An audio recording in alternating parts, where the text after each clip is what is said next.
اعوذ باللہ من الشیطان الرجیم بسم اللہ الرحمن الرحیم لقد ارسلنا نوحا الى قومه فقال یا قوم اعبدوا اللہ ما لکم من الہ غیرہ انی اخاف علیکم عذاب یوم عظیم قال الملأ من قومه انا لنراک فی ضلال مبین قال یا قوم لیس بی ضلالۃ ولکنی رسول من رب العالمین ابلغکم رسالات ربی وانصح لکم وعالم من اللہ ما لا تعلمون۔ سورۃ الاعراف۔ پچھلی آیات میں ہم نے جنت اور جہنم کا تذکرہ پڑھا اور جنت اور جہنم کا تعلق مستقبل کے ساتھ ہے۔ اب اللہ تعالیٰ ان اگلی آیات میں ماضی کا تذکرہ فرما رہے ہیں، پچھلی قوموں کے واقعات بیان فرما رہے ہیں جن کی طرف اللہ تعالیٰ نے پیغمبر بھیجے اور ان قوموں نے یا تو پیغمبر کی بات مانی اور بہت سوں نے ان میں سے انکار کر دیا۔ تو ان میں سے پہلے پیغمبر علیہ السلام حضرت نوح علیہ السلام۔ نوح علیہ السلام کی عمر تقریباً کوئی 1000 برس کی تھی، جس طرح حضرت آدم علیہ السلام کے حوالے سے بھی روایات میں آتا ہے کہ ان کی عمر بھی 1000 سال تھی۔ اور نوح علیہ السلام کی تبلیغ کے بارے میں جو اپنی قوم کو سمجھانے کے لیے انہوں نے ٹائم خرچ کیا وہ بھی تقریباً کوئی 900 سال سے زیادہ ہی تھا۔ لقد تحقیق ارسلنا ہم نے بھیجا نوح علیہ السلام کو الی قومہ ان کی قوم کی طرف۔ فقال پھر فرمایا یا قوم اے میری قوم اعبدوا اللہ عبادت کرو اللہ تعالیٰ کی۔ ما لکم نہیں ہے تمہارے لیے من الہ کوئی بھی معبود غیرہ اس کے علاوہ۔ اور یہ پہلی بار ایسا ہوا تھا کائنات میں کہ لوگوں نے شرک کرنا شروع کر دیا تھا۔ حضرت آدم علیہ السلام کی وفات کے بعد لوگوں میں آہستہ آہستہ پھر سے شرک ہونا شروع ہوا، اور پھر حضرت نوح علیہ السلام کو اللہ تعالیٰ نے دوبارہ بھیجا کہ لوگوں کو بندوں کی بندگی سے نکال کر اللہ کی بندگی میں لایا جائے، جن غیروں کو سجدے کیے جانے لگے تھے ان سے ہٹا دیا جائے، جن غیروں سے اللہ کے علاوہ امیدیں لگائی جانے لگی تھیں ان سے ہٹا دیا جائے۔ تو حضرت نوح علیہ السلام نے ان کو یہی دعوت دی، اور یاد رکھیں کہ جتنے بھی پیغمبر آئے ہیں حضرت آدم علیہ السلام سے لے کر محمد صلی اللہ علیہ وسلم تک، سب کی دعوت کا مرکز یہی تھا کہ ایک اللہ کی عبادت ہوگی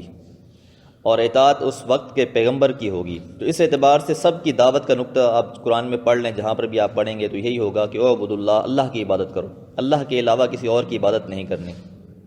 اور نہ ہی اس کے علاوہ کوئی ایسا معبود ہے کہ جس کی عبادت کی جائے۔ انی اخاف علیکم، مجھے ڈر ہے، خوف ہے، علیکم تمہارے اوپر، تمہارے بارے میں، عذاب یوم عظیم اس بڑے دن کا،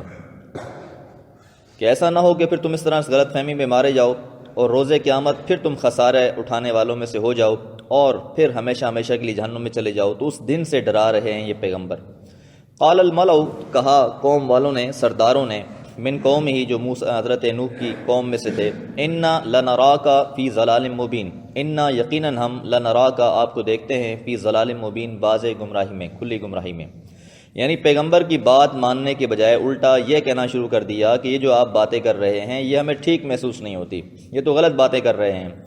اور وجہ کیا تھی؟ وجہ وہی تھی کہ ہم کیا اپنے باپ دادا کے دین کو چھوڑ دیں، آپ نے نئی باتیں کرنا شروع کر دی ہیں، حالانکہ پیغمبر تھے۔ اور یہ واقعات اس لیے بیان کیے جا رہے ہیں قرآن میں کہ جب رسول اللہ صلی اللہ علیہ وسلم نے اہل مکہ کو یہ باتیں کہیں تو آپ کی دعوت بھی وہی تھی جو حضرت نوح علیہ السلام کی دعوت تھی، توحید کی دعوت تھی، اور جواب بھی قوم کے وہی تھے جو حضرت نوح علیہ السلام کو قوم نے دیے تھے، وہی الفاظ ان کے بھی تھے، وہ بھی آپ جگہ جگہ قرآن مجید میں اس کا تذکرہ پڑھتے رہیں گے۔ قال یا قومی، تو کہا نوح علیہ السلام نے اے میری قوم، لیس بی ضلالۃ، میرے پاس گمراہی نہیں ہے، ولکنی رسول من رب العالمین، بلکہ میں تو اللہ کا رسول ہوں جو رب ہے سارے جہانوں کا۔ اللہ نے مجھے بھیجا ہے اور جو اللہ کا پیغام ہے میں وہ لے کر آنے والا ہوں اور اسی کو تم تک پہنچانے والا ہوں۔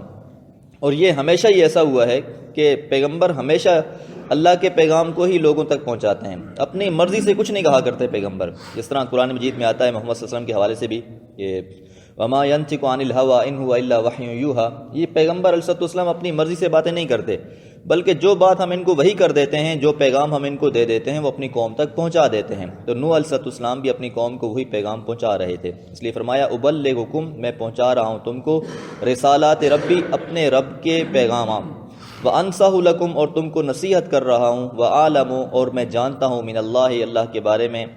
یہ اللہ کی طرف سے ما لا تعلمون جو تم نہیں جانتے، کیونکہ پیغمبر تھے، پیغمبر پر وحی نازل ہوتی ہے، پیغمبر کو وہ معلومات ہوتی ہیں جو عام انسانوں کو نہیں ہوتی، ان کو جنت اور جہنم کے بارے میں اور بہت سی باتیں پیغمبروں کو اللہ تعالیٰ جو بتا دیتے ہیں وہ عام انسانوں کو پتہ نہیں ہوتی۔ تو اس لیے پیغمبر السلام یہاں پر یہ فرما رہے ہیں کہ مجھے وہ باتیں معلوم ہیں جو تم کو پتہ نہیں ہیں، اس لیے میری چاہت یہ ہے کہ تم ان باتوں کو مان لو اور اس عذاب عظیم سے بچ جاؤ۔ تو اللہ تعالیٰ سے دعا ہے کہ اللہ تعالیٰ ہم کو بھی قرآن مجید کے مطابق زندگی گزارنے کی توفیق عطا فرمائے اور ہماری عاقبت کو اچھا بنا دے۔